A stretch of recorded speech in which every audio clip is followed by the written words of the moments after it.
illegally. Let's talk about this immigration issue, Steve, because it's another big one. And, of course, a lot of folks are focusing on that right now. I just don't want to lose sight of Obamacare because I think that's got to be destroyed. But I just told the listeners about a sheriff in Arizona who says now we're going to be having 20 million illegals coming here, not just the 5 million that the president gave amnesty to, that this just opened the floodgates. And the fact that this spending bill has funded executive amnesty, people are furious about. So can we give them any guarantees? It does not fund executive amnesty. All right, well, tell us. In the bill on immigration that's coming up in February, that expires in February, it's frozen at the levels it was at before the president even gave his speech back in November on what he wants to do on amnesty. So with this fight, when this fight starts, there is absolutely no funding that the president's been given to do this. Now, the president's saying he's going to do it anyway. Right. Just like a lot of the things he says. He just breaks the law. He breaks the law. He doesn't have the legal authority to do it. Mm-hmm. We're going to fight him legislatively, but we're also fighting him in the courts on these things. You know, and look, when we win these court battles that roll back some of the stuff the president's been doing, everybody wants to forget about that and say nobody's fighting. We fought some of that stuff and actually beat him, both in the courts, some legislatively.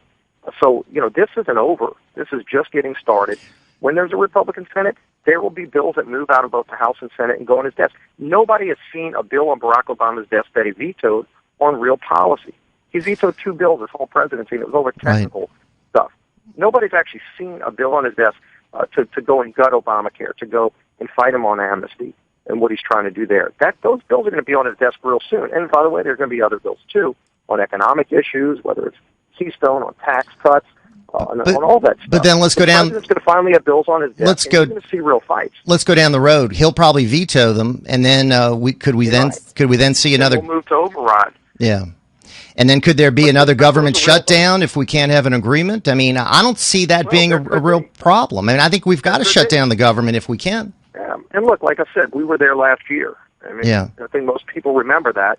But again, go back and look. I mean, during the government shutdown, Obamacare still got funded. What we've got to do is go and gut the different parts of the law that we're fighting in the courts. We've got to continue putting bills on his desk. There's not been one bill put on his desk. Every bill we've passed out of the House in the last few years to not only repeal the law, but to go and gut some of the pieces of it that are just killing jobs and making healthcare costs like yours higher. The president never even saw those bills because Harris blocked them. He's going to finally get those bills through the Senate to his desk.